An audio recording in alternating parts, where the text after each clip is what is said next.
Hello and welcome to Macrobytes, the economics and politics podcast from Aberdeen Investments. My name is Paul Diggle, Chief Economist at Aberdeen. This is going to be our last episode of 2025, and I've asked each member of the economic research team here at Aberdeen for their key question on the year ahead. So enjoy. Hello, I'm John Butcher, Senior US Economist, and my question is, will stronger US economic growth in 2026 lead to a labour market rebound? We're expecting the pace of economic growth in the US to pick up next year, with GDP expanding by a slightly above consensus 2.2%. But will that translate into a stronger labour market? The doubt comes from the fact the US labour market has been weak over the past 6 months or so, with low levels of job creation and an unemployment rate that's been creeping higher. But despite this, the US economy has been growing at a solid pace, with both consumer spending and business investment doing well. We do see the labour market improving in 2026, but to answer why this is the case, we also need to understand why it's diverged in the first place from the economic performance. Now, one of the key reasons is that the labour market performance has been split between high and low earners and between large and small businesses. The uncertainty that arose from President Trump's Liberation Day tariffs disproportionately impacted small businesses who reduced headcounts or delayed hiring as a result. This also hit lower income earners more, who have been seeing less wage growth and an underperformance relative to high income households. And those wealthier households have also benefited more from the stock market rally due to higher equity ownership. This in turn has fed through to strong consumer spending from high-income households and supported economic growth. Essentially, this is the K-shaped economy that's been attracting a lot of attention. One other factor that's been contributing to the split between jobs and economic performance has been strong AI-related investment, something that is capital-intensive but not particularly labour-intensive. Now, whether these factors persist next year is key to determining whether the labour market rebounds in 2026, and our answer is a little bit mixed. We do see the expansion in AI investment continuing through 2026, supporting economic growth. But the recent easing in monetary conditions should also feed through into a more broad-based business investment story, supporting job creation. Peak tariff uncertainty also looks like it has passed, and a decrease in risk sentiment should feed through into improved hiring from small businesses in particular quite rapidly. But, barring a collapse in equity markets, prospects for wealthier and higher income households will still likely be better, at least through the first half of next year. And finally, in addition, improving productivity gains could limit the rebound in hiring in some sectors more than others.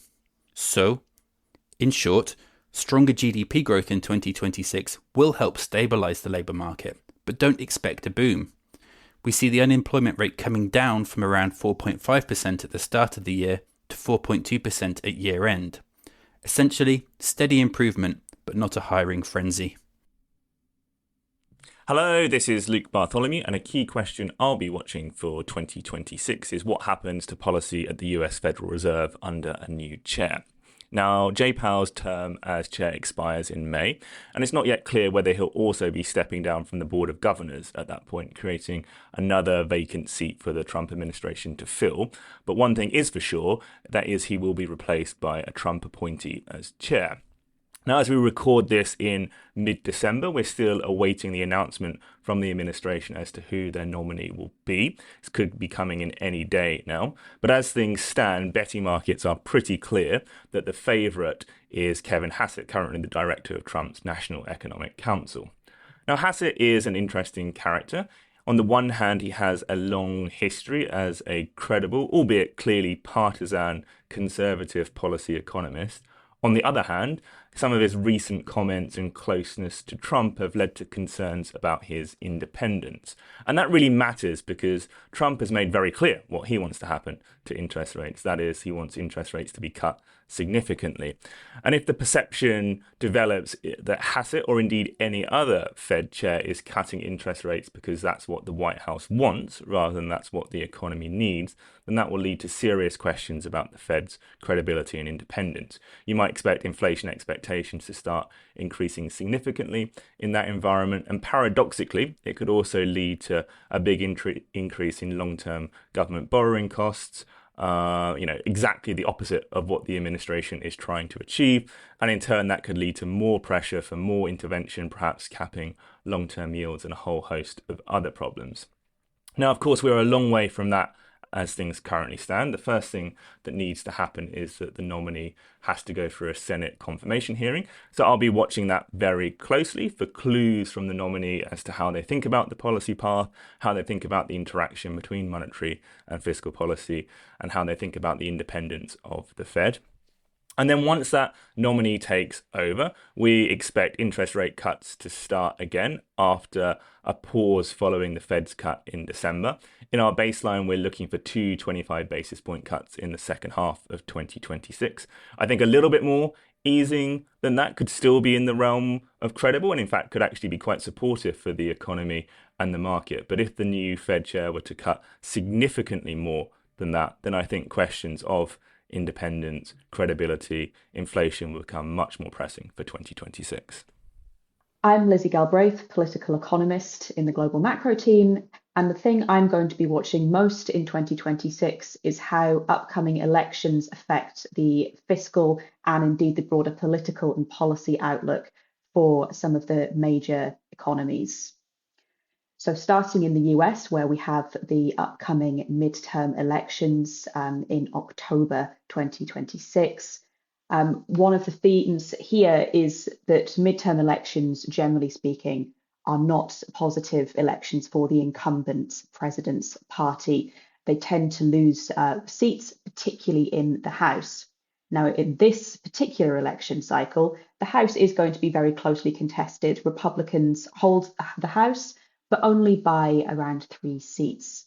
So there's a very, very narrow margin and high potential that we see a swing away from the Republicans and towards the Democrats.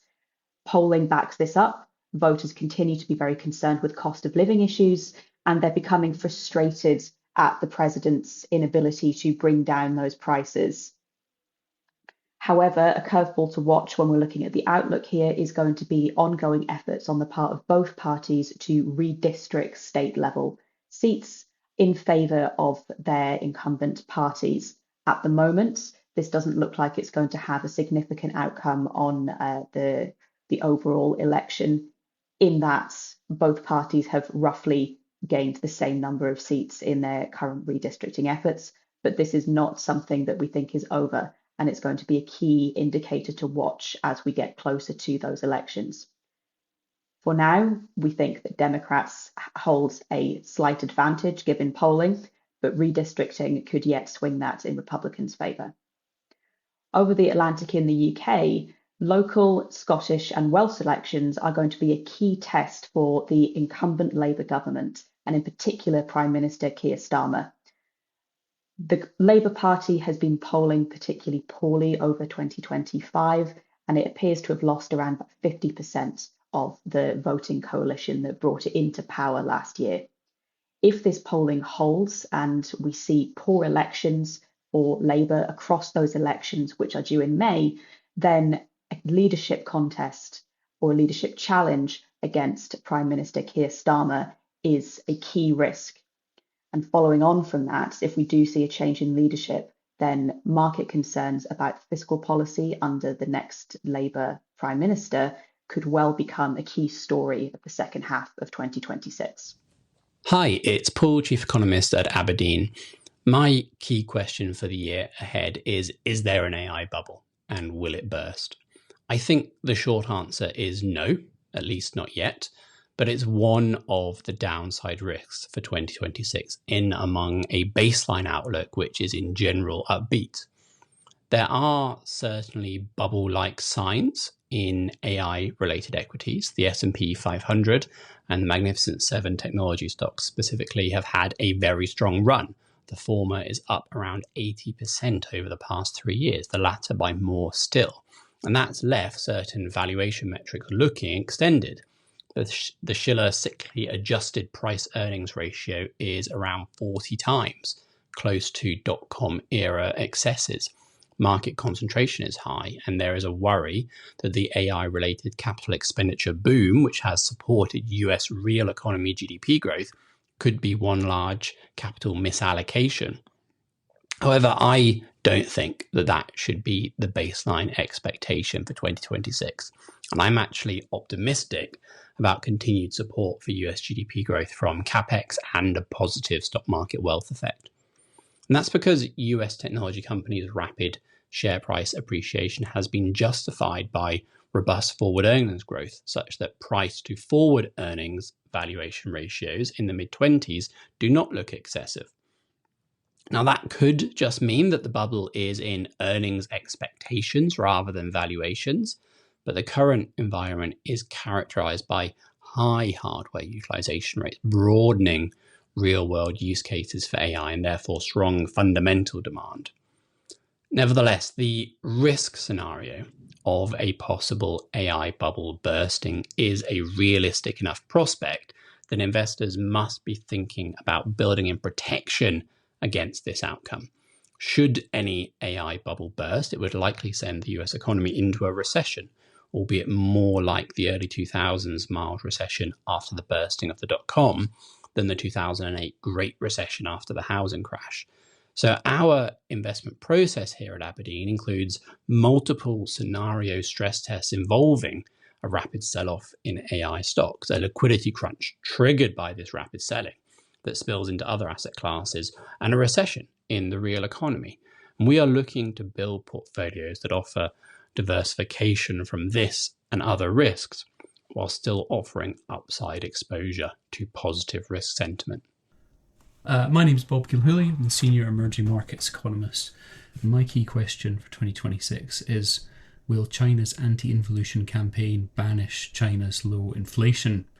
In plain English, involution is a self-defeating competition and lingering excess capacity, which effectively cannibalizes company profits and embeds disinflationary pressure. Indeed, while the rest of the world has been struggling to shake off the inflationary shock from the pandemic, 2025 marks the third year of near zero CPI inflation and a record-breaking 10 quarters of the GDP deflator being in negative territory. I guess acknowledging you have a problem is, of course, a positive step, and the authorities are likely, I think, to have some success in reducing excess capacity in a few sectors, specifically batteries, solar manufacturing, and autos, which have all been flagged as focal points for policy. And there's, I guess, a little bit of evidence that authorities have persuaded car manufacturers to step back from their price war. We have seen car prices firm over the past 6 months, for example. But I'm pretty sceptical that this campaign is actually going to succeed. First of all, just telling firms to raise prices doesn't really deal with the underlying excess capacity problem. And there's always going to be an incentive to try and steal market share and put your competitors out of business when you're running a fraction of your potential. Second, this is definitely not a free lunch. Local governments might not have the stomach to put lots of firms out of business to deal with excess capacity. And while you do this, it can also be somewhat disinflationary in the short term via second round effects from employment and as the scaling back ripples through the supply chain and broader firm ecosystem. Third, tolerating such a prolonged period of tepid inflation might have actually already reset inflation expectations lower, making low inflation stickier and also blunting some of the recent policy-driven loosening of financial conditions. Fourth, and arguably maybe most importantly, geopolitical tensions continue to motivate strong investment in strategic manufacturing sectors, which is likely to keep the supply-side bias of policy firmly in place. Indeed, there isn't much sign of a change in direction coming out of the 15th five-year plan. All of which suggests that even if policymakers can keep real GDP growth going at a decent clip, for example by leaning into their green power rollout, tepid inflation in China is likely to be here to stay.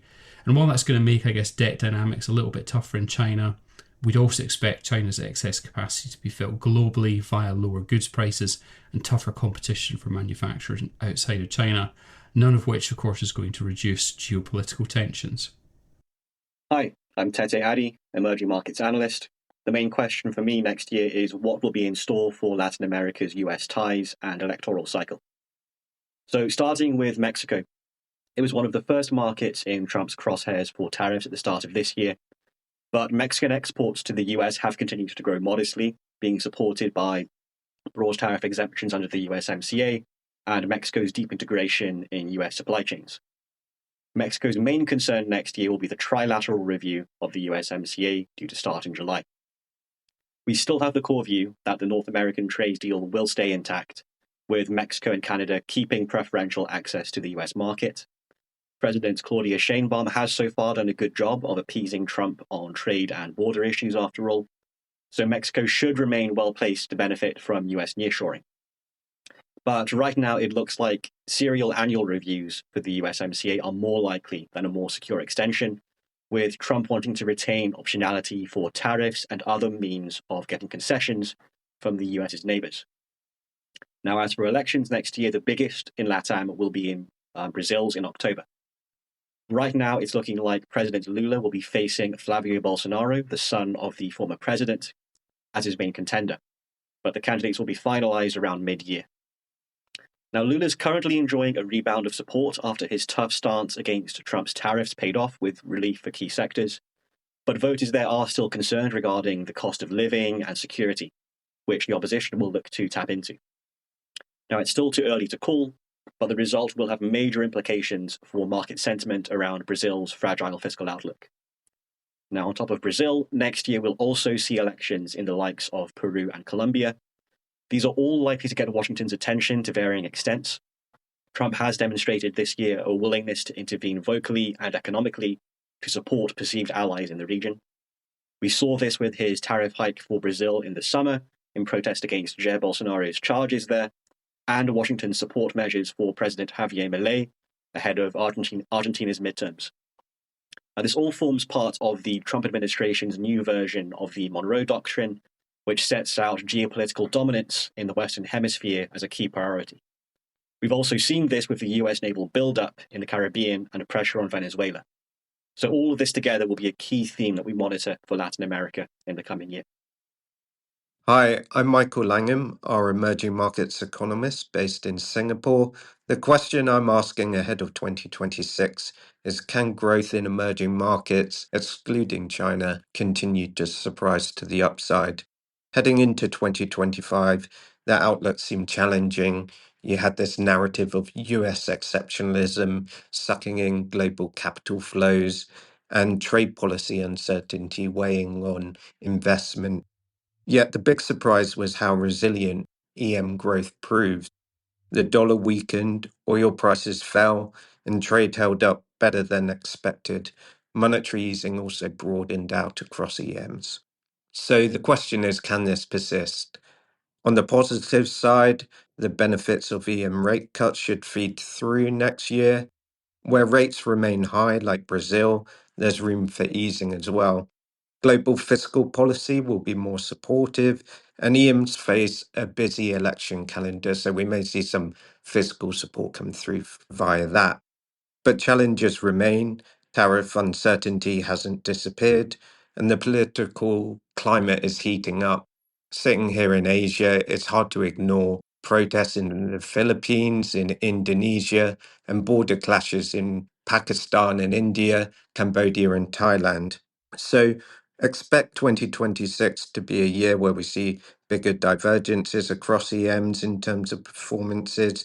The question will be if the good reform and fiscal stories of 2025, such as South Africa and Malaysia, can continue that, and how much we see policy deteriorate in places like Hungary ahead of elections, or the pressure on central banks in places like Indonesia. Overall, I feel more positive on consensus on India. We've seen positive tax and labour reforms, and trade negotiations are advancing, and sentiment as well could turn sharply if US tariffs ease. In short, 2026 won't be without risks, but the upside surprises may not be over yet. My name is Sri Kochugovindan, and my key question for the year is, how has Japan's political landscape shifted this year under the leadership of the new Prime Minister Sanae Takaichi? What are the implications for markets and the economy going forward? So just as a quick reminder, Sanae Takaichi won the ruling LDP party leadership contest. She went on to form a new coalition with the Japan Innovation Party before taking over as the first female Prime Minister of Japan. Now, this marks a fascinating new phase for Japan's political and economic outlook. The early market reaction signaled expectations for Abenomics 2.0. So, what does that mean? That implies aggressive monetary easing and fiscal expansion. But the ruling coalition faces constraints of being a minority in both houses. Plus, there's a problem of a highly sensitive Japanese bond market, which will make excessive fiscal expansion very difficult. So, starting with monetary policy, we expect the Bank of Japan to start the new year with policy rates at 0.75%. Now, this will mark a fresh 30-year high, breaking through that 50 basis point threshold. Further hikes, though, will become more challenging, so we do expect a very slow pace of hikes from here on. Headline inflation remains elevated, but food inflation has driven the bulk of that rise. Now, this will continue to decelerate from the record highs that we saw last year and pull headline inflation lower over the course of 2026. The Bank of Japan will be watching core services inflation very closely because they want to see signs of sustained domestically generated inflation. Meanwhile, wage growth is slowly improving over the past 2 years, but core base pay remains just shy of the 2% annual growth rate that they are looking for. Japanese corporates that are most affected by tariffs may find it hard to raise wages next year and raise bonuses, and it's widely expected that next spring wage negotiations will be weaker than what we saw last year. Now, turning to fiscal policy, the Cabinet approved a supplementary budget at the beginning of December, 21 trillion yen stimulus package, and this is up from 13.9 trillion last year. But the bulk of this, almost 12 trillion, went to targeted price relief measures and support for households. So the multipliers for growth are not particularly high. But next on the agenda will be the fiscal year 2026 budget plan. Details of this will emerge late December, further details in January, and final approval by March. And this is expected to focus on investment incentives for businesses, strategic industries such as tech, AI, semiconductors, quantum computing, but also increased defense spending. And on that note, another theme to watch for Japan next year will be the geopolitics. While tariffs and US trade was the main focus of 2025, next year trade with China, given the recent tensions, will be very closely watched. Hi, I'm Felix Feather, European economist at Aberdeen, and the key question I have for 2026 is, will fiscal easing begin to bite next year? I think the context is important here, and it's the reason I want to ask this question, because we have three big changes to the European fiscal landscape last year. So one, we had changes to NATO commitments. They've gone up, NATO now expecting higher defense spending from all member states, a lot of whom are European. There were also changes to EU fiscal rules, the introduction of an escape clause, which should allow countries that want to take it up to indulge in greater deficit spending, and also big changes to the German fiscal landscape. So the debt brake still is there, but it's been reformed so strongly that it's a lot less restrictive. There's also a very large German infrastructure package, which is beginning next year. And it will indeed be Germany that's the engine of fiscal easing next year. According to the draft budget, we could expect a fiscal impulse, so the boost to GDP after cyclical factors and interest payments are accounted for could be around 1.5% of GDP. That's a really big number, but I'm skeptical that the actual boost to GDP will be that large. That's because procurement bottlenecks, project readiness could hold up the implementation of funds for infrastructure spending, and it's a similar story in the defense space as well. A lot of spending could go towards topping up existing contracts rather than actual new production of defense materials.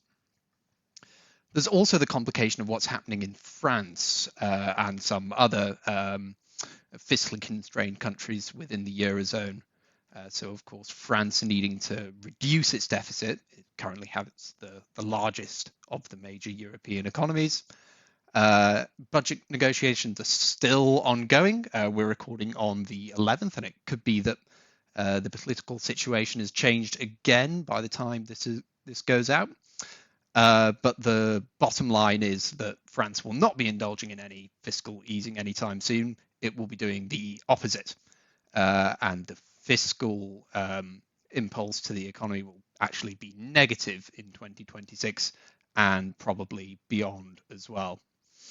So what this means overall is that we see euro area fiscal policy changes as a net positive, but concentrated in a few key economies, notably Germany. And crucially, we see the benefits of this fiscal easing coming more in 2027, 2028 and beyond, rather than next year. Hi, it's Paul again. That is about all we have time for this week and indeed this year. Thank you for tuning into Macrobytes during 2025. We've really enjoyed speaking to our guests and to you during what has been a massive year in global macro politics and geopolitics.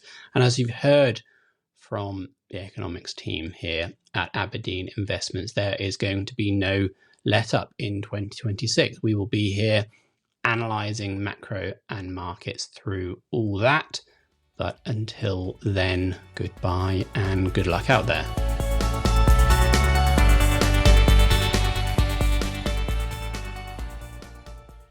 This podcast is provided for general information only and assumes a certain level of knowledge of financial markets. It is provided for information purposes only and should not be considered as an offer, investment, recommendation, or solicitation to deal in any of the investments or products mentioned herein, and does not constitute investment research. The views in this podcast are those of the contributors at the time of publication and do not necessarily reflect those of Aberdeen. The value of investments and the income from them can go down as well as up, and investors may get back less than the amount invested. Past performance is not a guide to future returns, return projections, or estimates, and provide no guarantee of future results.